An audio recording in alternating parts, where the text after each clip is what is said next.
All right, cool. So the first question is, Mr. Burrup, how do you plan on improving Ward Melville's response to COVID-19? So good afternoon, everyone. I want to thank you for having me. Thank you for being student leaders here at Ward Melville High School. I'm going to take an opportunity this afternoon to answer many questions that you posed as student government leaders. This first question is really maybe the most important. So in terms of our COVID response, we have a COVID team for the district. Every day we review the protocol, we consult with the Department of Health, and our goal is to stay open as long as possible while it's safe. So today you heard me make an announcement reminding all of our students to stay 6 feet apart at all times if possible, even when you have a mask and when you're at lunch. So a lot of people ask me, what can you do to help the response? It's basically lead you to make the right decisions so that we can stay healthy and open. That's the key right here. So a lot of you are having social gatherings, you're teenagers, but you have to make sure you follow the new rules. Governor Cuomo said no more than 10 people at a social gathering. You need to make sure you adhere to that. You should be wearing masks and you should be staying 6 feet apart. We are doing everything in our power so that we can have school for you every single day. For those of you who don't want to do it remotely, that's our goal here. Thank you. How are you going to directly combat the dangers of passing periods? So that's a great question, and we've been talking about that. So today I had a security request for many of your peers not to be walking with each other. So when it rains outside like today, we can't go outside for passing. There's interior passing only. So while you're inside, again, the student leadership is so key. So there's only so much security and I can do in terms of reminding students. We don't want it to be disciplinary or punitive, but if we have to take it to that level, we will to keep you safe. So the key is to make sure that you have your masks on, which you're doing a great job at, but you have to remain 6 feet apart at all times, even when you're eating at lunch and the masks are down. Thank you. How serious does COVID-19 have to be, and more specifically, how many people would have to get COVID-19 for Ward Melville to shut down? That's a great question, and no one has a crystal ball. A lot is going to depend on state statistics and county statistics. Could Ward Melville close by itself? Well, depending on the situations in the school at a given time, the superintendent can make a recommendation to the Board of Education based on what the Department of Health says.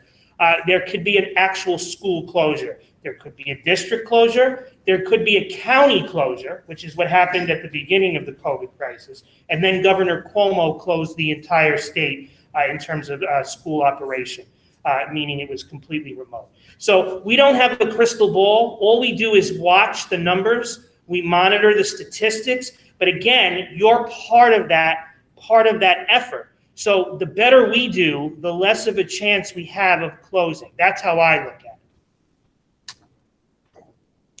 If it becomes necessary, will a hybrid model be considered rather than going fully remote?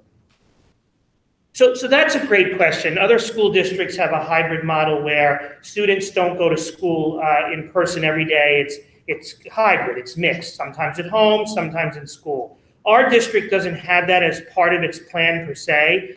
There is an emergency hybrid part of it, but our intent is to not go in that direction. But anything is possible moving forward. That's not the intention right now. Our goal is to have school every day in person, unlike a lot of neighboring school districts. And of course, we have a backup remote plan if we all have to go home. So is the hybrid model off the table? No, but that's not currently in our model for the near future. If you are a remote student in February, will you still have the option to eventually go in person to regular school? So any student, and there's some students at home today, if you're a remote student right now,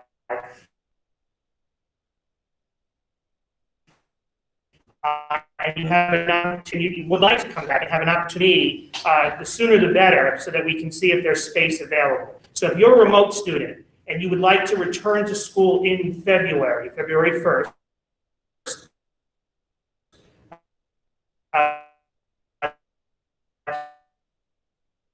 How long will the school be the way it is with its corona procedures?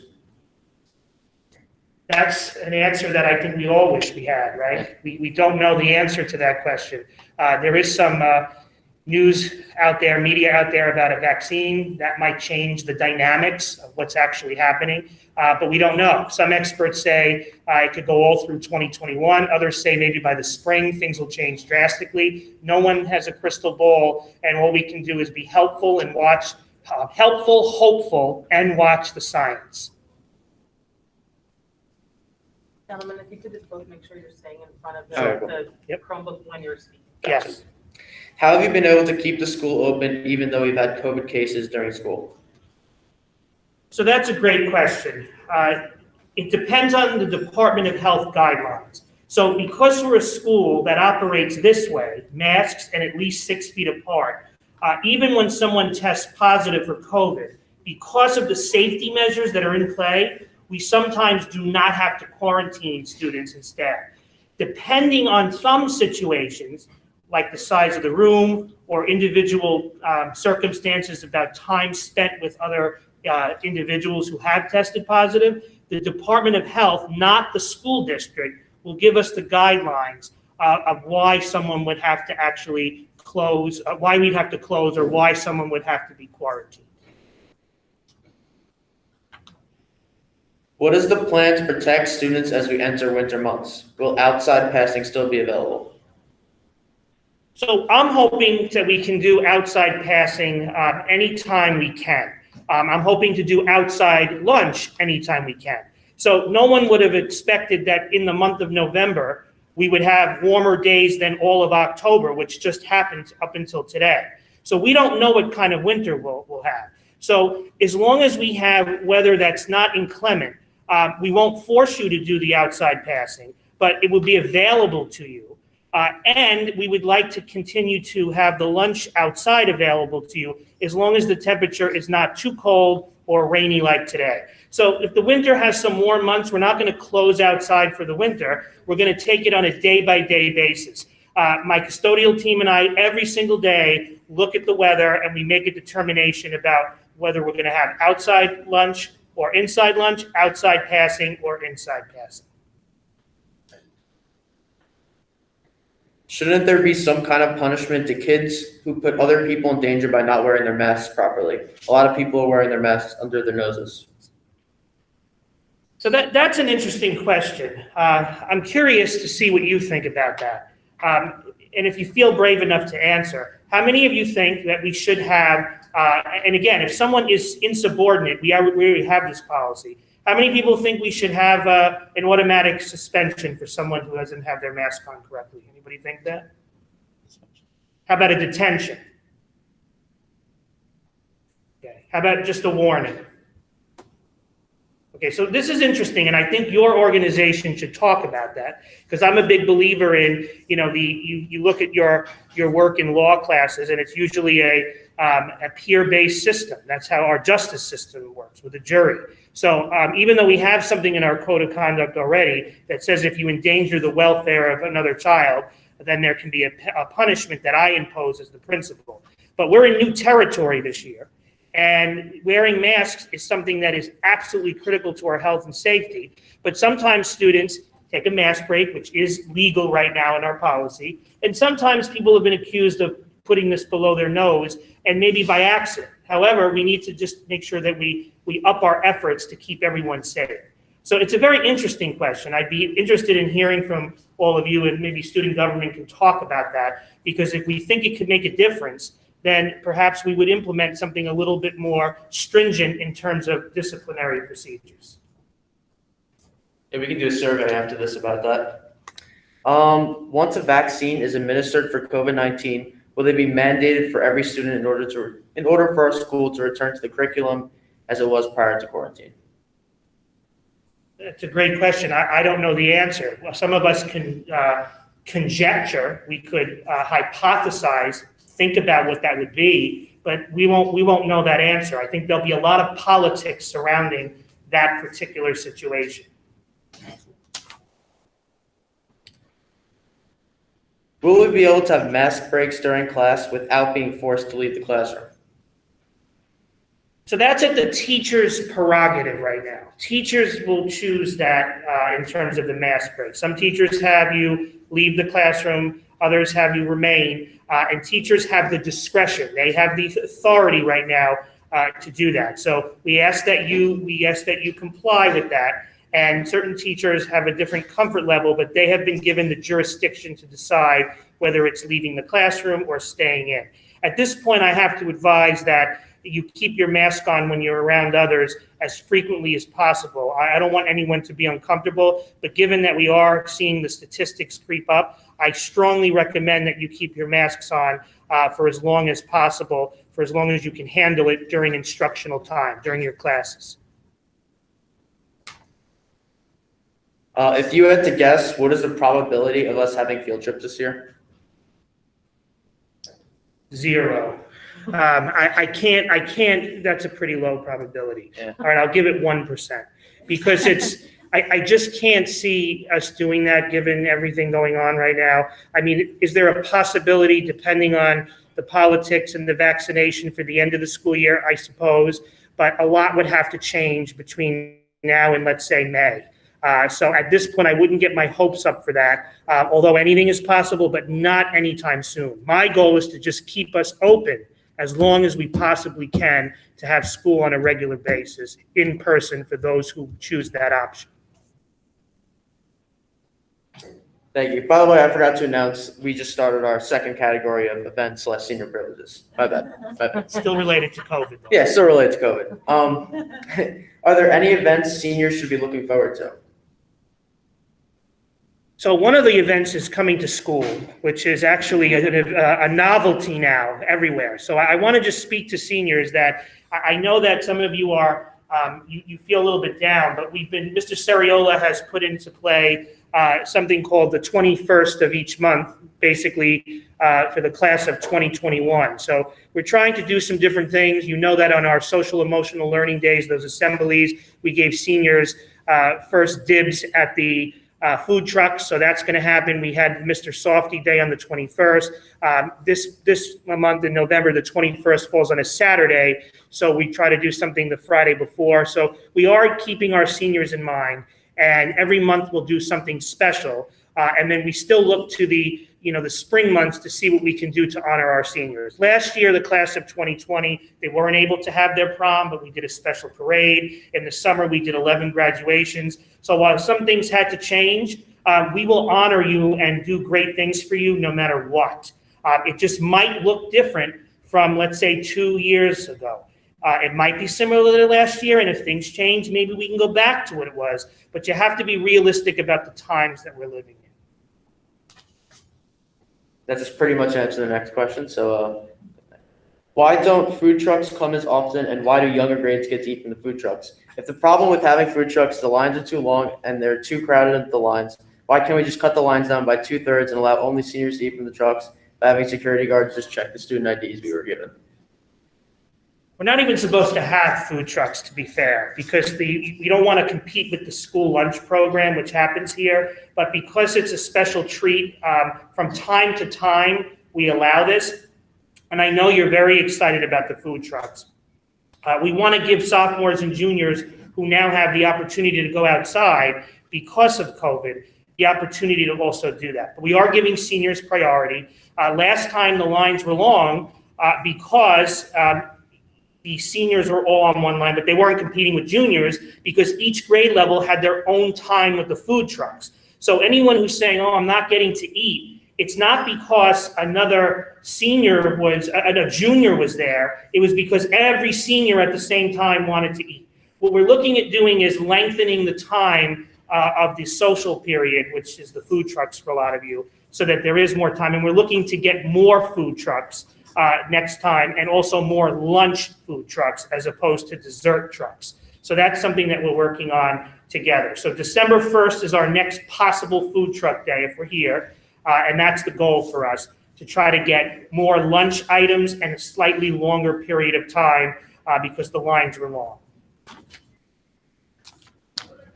Do you foresee prom happening? If so, what kind of changes will there be to it, and when, where do you think it'd happen? Well, if I'm going to be completely honest, I have concerns because right now you can't have more than 10 people. And before this, it was 50 people. I'm hopeful that things will change by the time May and June are here. But I can't see us breaking the prom down into multiple segments as we did graduation. So I think a lot would have to change in order for us to have a prom. And I know the prom is a really big deal. Ward Melville has one of the most beautiful, prestigious proms in all of Long Island, maybe all of America, because of how we do it. So we have to remain hopeful. We have to see what happens, but we also have to follow the rules for health and safety. So do you think graduation is going to be the same way this year then? It's funny about graduation. Last year, after the graduation we did, which was 11 different graduations, some people actually said to us, could you do this every year? Because we liked it better. And I think what happened was they liked the individual attention. However, you lose the idea of being with your whole class. The problem right now is it would be really problematic for all of you to stand together on the bleachers, 500 students. That would not be possible in the current environment. We could all graduate, meaning the seniors are allowed by state law to be together, but then we have the problem when you bring your parents in, they're considered visitors. So if we were to have graduation today, we would have to break it down significantly. So all we're gonna have to do is monitor it month by month and make a determination. You will have a graduation no matter what. That I can assure you. What it looks like will be dependent upon the sign of the times when we get to May or June. Can a solution please be thought up regarding the issue of the senior parking lot at the end of the day? I'm sitting in my car for 20 minutes without moving an inch. So seniors, part of that, it's a privilege to drive. It is for the seniors. And I understand how aggravating it can be, but for the safety of the people leaving the school, walking out to their cars, students walking to their buses, we have to keep you in the parking lot until all the buses leave. So I always suggest, don't go to your car at 1:45. Wait till 2 o'clock, do something in school, and then go out, and then you won't have to wait in your car. So my suggestion is just don't go to your car too quickly because you'll have to wait in your car. If you want to listen to music and that's something you like, think of it as a lesson for the future when you're on the Belt Parkway in traffic going to work, because that's what's going to happen one day anyway. So keep in mind that we're not talking about hours of gridlock. We're talking about 15 minutes if you literally run out the door at 1:45. So my suggestion to you is just wait a little bit and then go out. So we're going to move into our next category. It's just general questions. First question is, there's still no equity between all home virtual kids and school kids when taking tests. Go Guardian is not enough. Virtual kids have been caught looking away from their computer as the classroom hears the teacher saying, so-and-so, stop looking down, keep your eyes on the screen. How will the school create equity and prevent this type of cheating?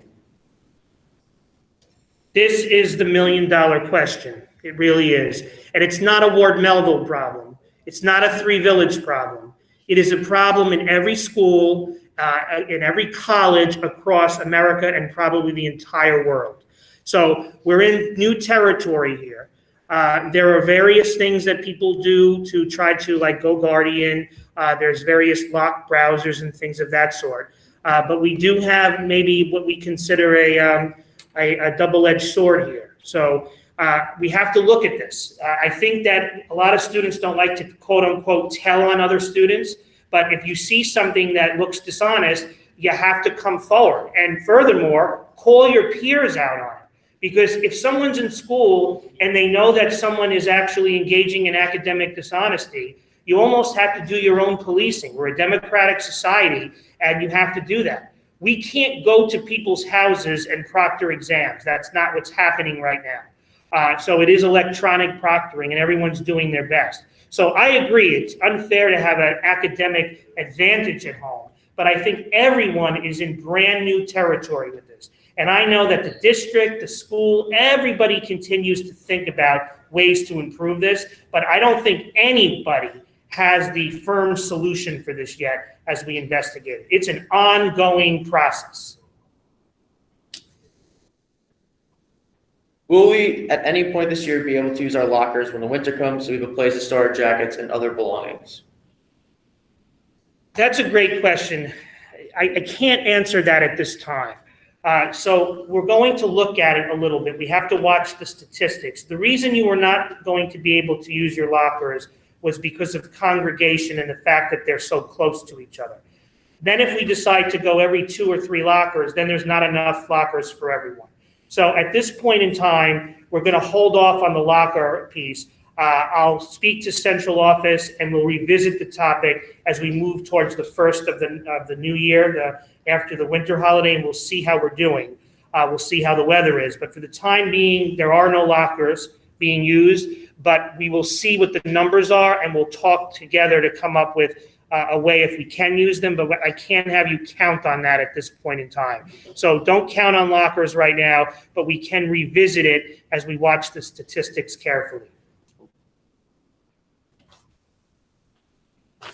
What will be done about all the political attire seen around the school? I've seen many MAGA hats / masks around the school when the code of conduct explicitly states a student's dress, grooming, and appearance should not include the wearing of hats, caps, sunglasses, bandanas, hoods, and other headgear in the school / classroom except for medical, religious, or educational reasons. Why should we be told to take off our hats and hoods while these people are wearing their these political masks / hats? They're allowed to get away with it. So school law is pretty clear. You can definitely students can present their political viewpoints, provided that it does not cause a significant disruption to school safety. So you have a right to do that. So you can't wear hats because hats are prohibited in the code of conduct. Mask wearing is actually required. What you put on your mask and your shirt, provided it is not inappropriate, is permissible. So we will not ask you to remove political attire unless it is causing a disruption in the school. And that's not my law, that's New York State school law. So keep that in mind. I would also be mindful of other people's feelings too. The election is over, and you also don't want to, cause other people to be uncomfortable. So I always say, look at the people around you and, be mindful of their feelings too. So I think it's important, both ends, people who wear political attire and who don't. So just keep that in mind as we move forward.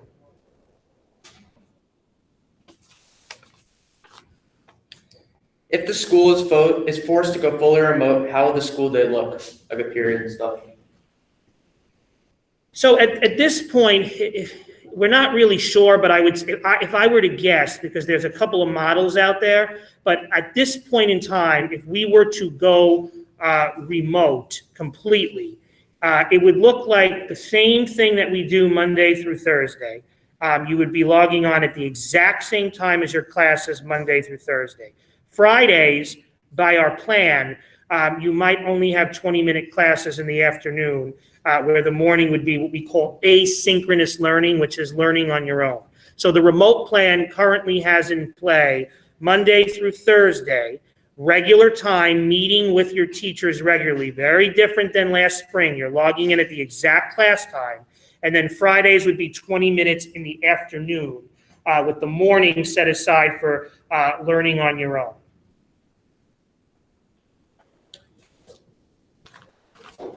As of now, will Ward Melville permit creation / introduction of new clubs for next year? Can you repeat the question? Will Ward Melville permit the introduction of new clubs for next school year? Yeah, if you have new club ideas, you can introduce them now through Mrs. Canestro's office. She's our 11th grade assistant principal in charge of extracurricular activities. Her office is the office on the left when you walk through the auditorium doors. So if you want to propose a club for next year, not for this year, you can fill out the form. You can even talk to some of your teachers if they would be interested in being advisors. You would have to write up a form. It would have to go through an approval process. But we encourage you to think of ideas that you think would be great for clubs, and then we have a committee that reviews them. So if there's something exciting that you want to bring to fruition, that you want to bring here to Ward Melville, I strongly recommend that you share your ideas with Mrs. Canestro. At the moment, is there a possibility that one of our breaks is extended and we will do online for that time? Breaks? Yeah, like the break. So like, if we have to go like virtually, like will like the break be like extended, like it was last year? So you mean like by, I guess like like April break last year was like then 3 weeks, then be like they'd like push everything back. yeah, so any change to the calendar will just depend, it's too hard to predict. So we would have to see when we would go out, when we would be remote. So I can't really predict about how spring break would be affected or things like that. It's too soon to say anything at this point in time. So you watching the news, you know that the numbers are creeping up. So I think we can't really project what's going to happen right now. We just have to watch the news, watch the media, listen to the governor, and see what everyone's saying. So it's too hard to predict about breaks at this point. Spring break, winter break, we just don't know. What is the chance that we are going to have Regents exams this year? Do you know? So January Regents have been canceled, January. So that only affects, generally speaking, anyone who wanted to, let's say a student wanted to retake for a higher grade, they can't do that. 2 courses in the school were taking the English Regents in January, English 11 Honors and AP Language. Their Regents now has been pushed to June. So no exemptions from Regents have occurred because the January one was canceled. And as of now, as of this second, the Regents are on in June. But again, could they be off? We don't know. The Board of Regents would decide that, and that would be at a later point in time. So we're preparing as if you're taking Regents in June, and anyone in AP Lang or English 11H will just have to remember that their English Regents is now designated for June, not January. What do you think the chances are that sports are going to happen this year? So there's a protocol for that, and I always defer all of the athletic questions to Mr. Finnerty, our head of athletics and recreation. So at this point, there is a game plan. Some things get adjusted based on what Section 11 says. So in terms of your own individual sport, I would talk to your coach about what that looks like, and it's hard to say. There is a tentative game plan within this school district that's in line with Section 11 and various other school districts, but I would definitely speak to your individual coach about your individual sport. If you have an overall question, Mr. Finnerty's office is right across from the gymnasium down the aisle where you have, some of you are close to having your lunch periods in the hallways, so you could certainly stop in and ask him as well. At home, virtual learners receive more time than in-school kids as they use their passing time to check over their work, while in-person learners have to get up to leave. How will this be addressed?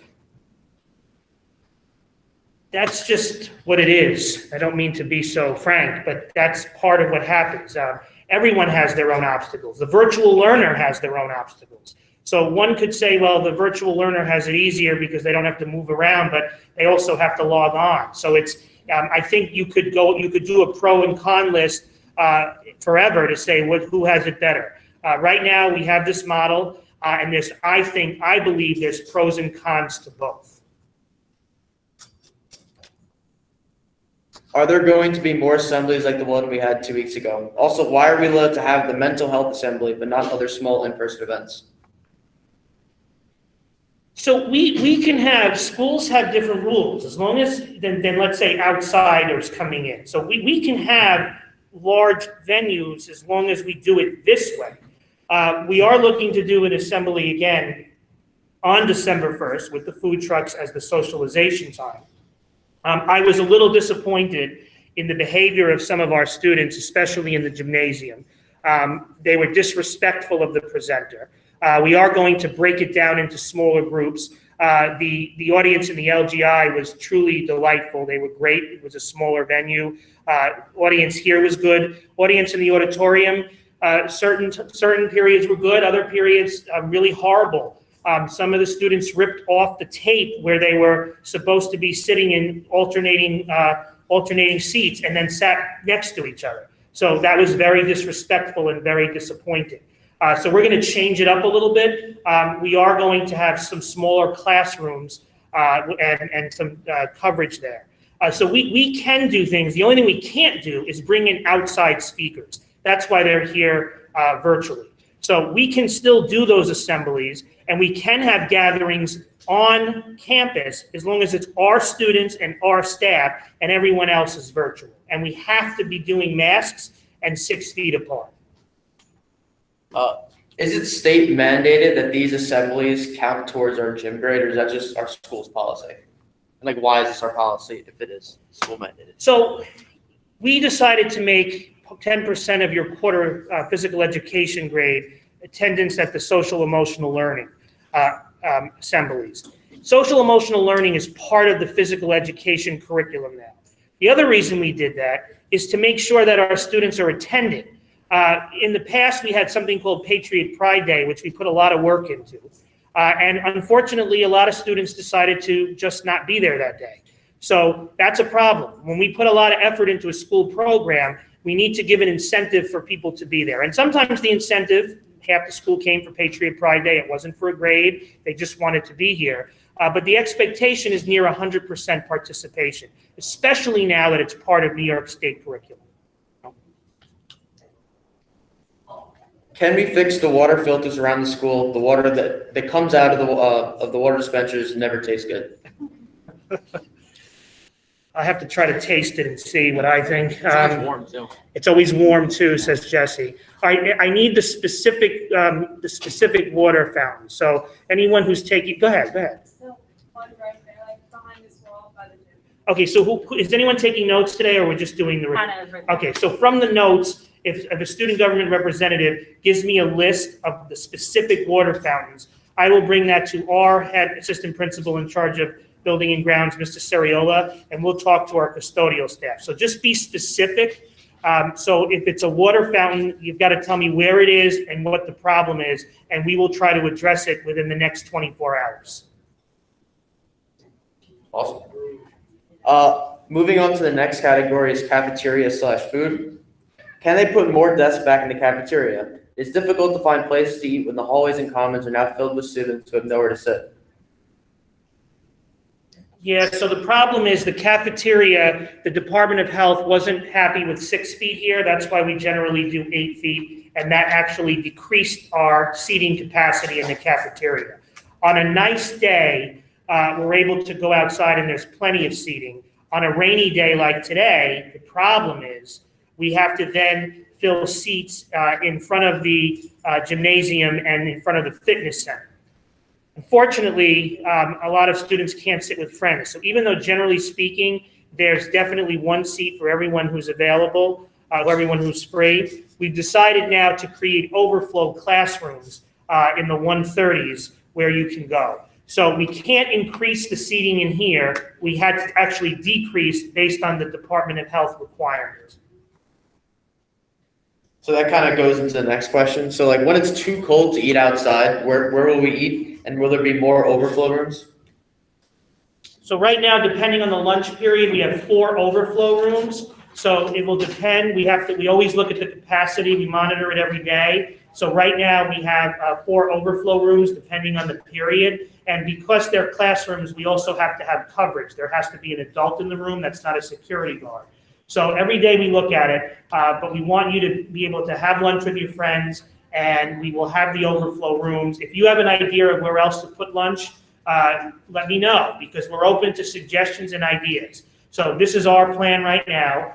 Sometimes when it's really cold outside, but not rainy, some students with coats like to go outside in the courtyard. When we say no outside, sometimes we'll allow the courtyard to help with the seating, as long as you can brave the chilly temperatures, especially as we get closer to period 8, when it's a little bit warmer outside.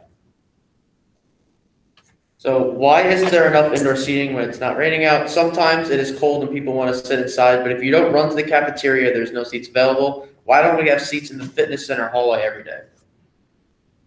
So the goal, again, and I want to just talk about our COVID plan.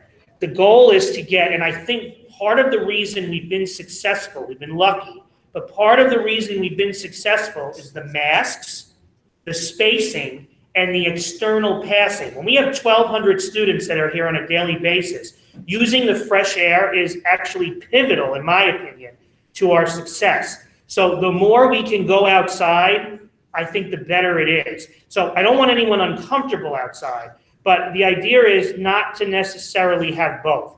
There was one day recently where we tried outside, but it was too cold. I believe it was a Monday.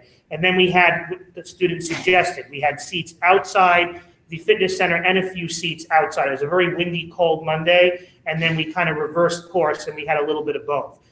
So we can look at that. But if the weather is nice, and also we only have a certain number of desks, that's another issue. So they either go out or in.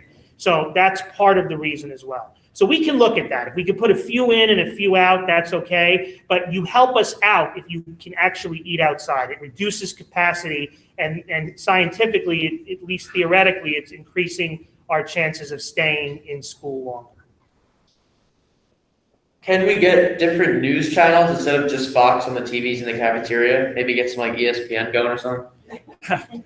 Yes, so we changed, so there was a concern about this, especially pre-election. So as soon as I heard about it, we had multiple TV programs on. So we had CNN, we had Fox, we had non-news programs. So the administration and your educators do not take a professional political stance. So that was just happenstance. It was on, it was news. And then as soon as I learned about it, we changed it. And we had multiple stations on, and some were news and some were not. So we do not take a political stance. And if you see something, say something. That's how I changed it. As soon as I heard about it, I said, we can't have that. And instantaneously, we made the adjustment. Can there be more variations for vegetarians in school lunch? We only have like peanut butter and jelly pizza and a salad. If we're lucky enough, maybe yogurt or possibly veggie burger. Maybe a vegetarian alternative to actual school lunch, like once or twice a week, would be nice if you could. So everybody always asks me about the food. Like my favorite one ever was somebody told me once the mashed potatoes have no taste. So I tried to get that changed. I thought I was going to be successful, and I failed because there's certain nutritional guidelines that have to be followed. However, I have been successful in changing some things. I think last year somebody didn't want the spinach in the lettuce. They needed it separate, and we were able to separate the two. So what I will try to do in this situation is I can request through Jessica Dede, who is our head cook here, and this is one of the things we need you to write down. I can certainly write to her and request more vegetarian options for you. So if that's something how many people are in favor of that? Is that something you're in favor of? Some people are like, no, I want filet mignon and hamburgers. But that's everybody. Everyone has their own prerogative, but we like to have as many options as we can. So we can ask for another vegetarian option if that's an interest. Yes? Vegan also. Okay, so if you could put vegan and vegetarian down, we can definitely speak to nutrition. What's the timeline on the cafeteria? Cafeteria remodel has been pushed back. So last year, our site-based team, which is a group of teachers, students, parents, administrators, we have a vision and an idea. And last year's idea was to turn our cafeteria into like booths, kind of like a food court. Think of Friendly's. Think of maybe partially the Smith Haven food court. We had this vision of turning our cafeteria into more of that type of setting. Well, the worst possible thing could have happened, COVID, because that makes it even more antisocial. So now we can't even sit at tables. So this wonderful idea we had was fine in a pre-COVID generation, but for the time being, that option is off the table because we have to space out. Actually, it's a good thing we didn't do it because we would have had a lot of construction to dismantle everything. It was easy to take the tables out and then put the actual desks in this way. No one loves this, and it seems like it's a new normal, but the hope and the goal is for us to make this all go away in the near future. So we're going to move into our next category, which is Chromebooks. So the Chromebooks are really slow to the point of being unusable when running necessary applications such as Google Meets and doing classwork at the same time. And students who have their own personal laptops such as MacBooks are put at an unfair advantage over students whose only option is to use their school Chromebooks. Is there anything we can do to resolve these issues? So we have a pretty good Wi-Fi connection. I know some people will disagree, but we've even upped that here at our school this year. If you have issues or concerns, and I've heard this before, our head of technology is aware of this. If there's specific issues, let me know. But I think generally speaking, things are going well. But from time to time, there are going to be happenstances that we just can't control. If it's an ongoing thing in a particular part of the building or there's a malfunction with your Chromebook, but our Wi-Fi has improved significantly due to some upgrades that we made over the summer. I've checked it out personally, but if you have a specific, that can go on the agenda notes as well. And I can definitely talk to our department at the district called Instructional Technology. And I was just at the technology committee meeting last week, and there are definitely, this was addressed. Yeah. And there are definitely things that are in the works to try to make this a little bit better for students, especially those here at the high school where there are so many. Right? So one of the main problems with the Chromebooks, at least I experience, is that when we go onto Google Meets, it's like really hard to like type on a Google Doc at the same time. So like when we go home and are forced, if we go home and are forced to do school online on our Chromebooks, like how are we going to be able to be on the Google Meet at the same time and like do Google Docs if it's really slow? If we go remote, yeah. Well, if you're remote, aren't you on your own Wi-Fi? Yeah, I guess, but it's like it's the Chromebook itself. I feel like. And a doc Yeah. at the same time, that's an issue. So you're saying it's an issue when that occurs. You're saying in school or In at school, home? both I've heard. Oh, at home if I you're, don't think it's the Wi-Fi. Yeah, I don't think like it's the Chromebooks. itself. okay. Yeah. So that's something I'm not an expert at, but we have to look at. So it might be the ability of the Chromebook to handle something like that, not the Wi-Fi. So you're saying it's Google Meet and it's a Google Doc, is what you're saying? Just say Yeah, it again. if you're on Google Meet, While Yeah. you're on Google Meet. if you're trying to do something else when you're on Google Meet, it's like extremely slow. Okay, so we can definitely include that and we can definitely have a discussion. Had that come up already? Did you, at the technology meeting? I don't believe that specifically came up. Okay, so we'll take a look. It's a good question. So let's say we're virtual and your Chromebook breaks. What do you do? Contact us and we'll figure out a way to make that happen. So when staff goes remote, they're still working. So people who help you with your Chromebooks here are working from home. So we will find a way, if your Chromebook breaks, to make sure that you have the appropriate equipment as soon as possible, but you have to let us know. So you can email me directly, you can email the assistant principal here who oversees technology is Mr. Sariola, our grade 12 assistant principal. You can write to him, but we will help you. That was all the questions I had. I mean, do you want to take questions from? Yeah, I think it would be great. First of all, I love this. This is one of my favorite things that I do, and I appreciate your student government advisors and your executive board. I appreciate the opportunity to come here and do this. I learn a lot just from listening to the questions, and almost every one of these, actually every one I've ever done, we've made some improvements based off of your feedback. So every time we have this, the day after, something changes based on your feedback, which is what this is all about. So I'd like to open the floor because I think it's great to sometimes associate a person with a question. So does anyone have a question based off of today's conversation or a new topic? And you don't have to be shy. There's no silly question. Something you want to know, something you think should change. Any question would be fair game. Yeah. Let's say someone gets sick. How do you determine who has to quarantine, like based on their class? Yeah, so the question is, if someone gets sick, how do we determine who has to quarantine? So the answer is, so my job is to talk to a district liaison who happens to be Dawn Mason.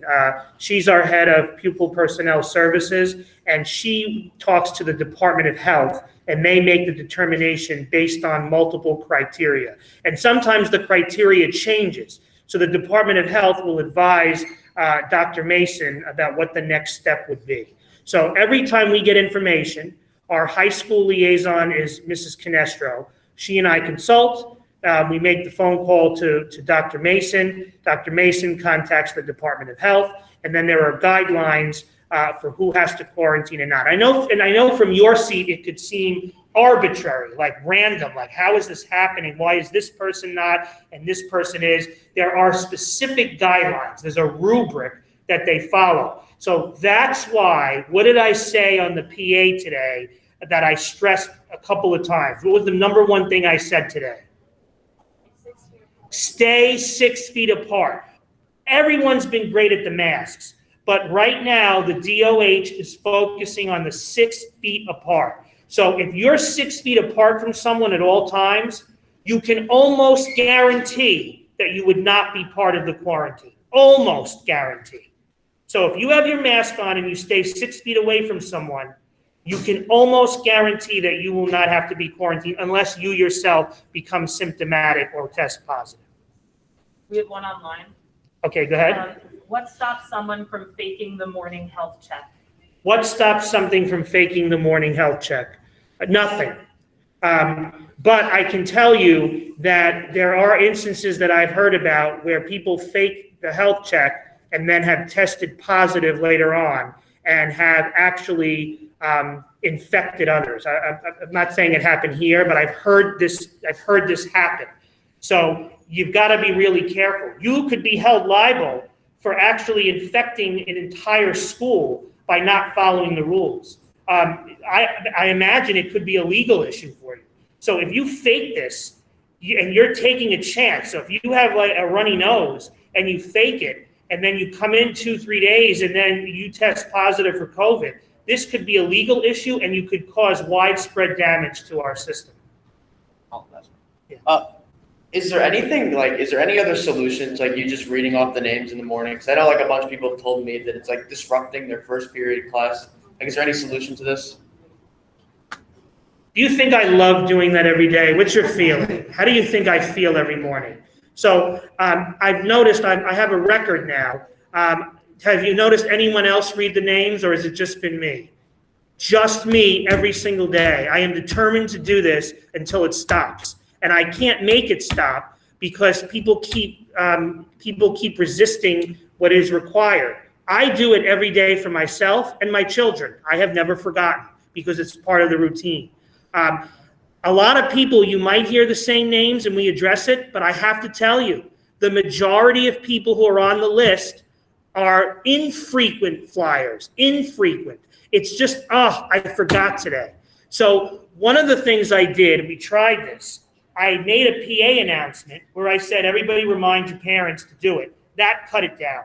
But that means I come on the PA twice to do this instead of once. So I would love to hear suggestions. I've talked to people so many times about it, and everyone thinks they have the solution, and then I usually talk to them and they're like, wow, there really isn't one. So the only solution that I see is more and more people complying. You have to tell your parents, you're young adults. Guys, you got to do it. I can't go to school unless you do it. It disrupts my period 1 class when I have to get called out from a test. So I can only say that you have to kind of spearhead a leadership movement that says you must do this. It's like your morning routine. It's like brush your teeth and fill out the survey. It's part of your morning routine. Go ahead.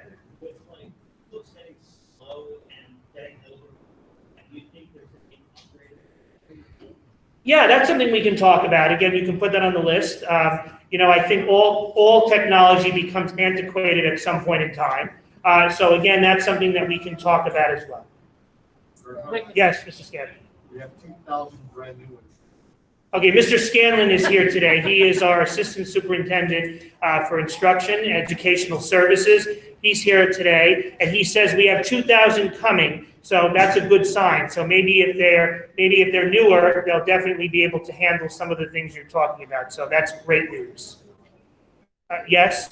Would we be able in the winter months to put desks along this hallway, like right outside the gym? Because we have it on the other side, but I feel like it wouldn't disturb any classes if it was over. Okay, so just put that down too, so we can bring that.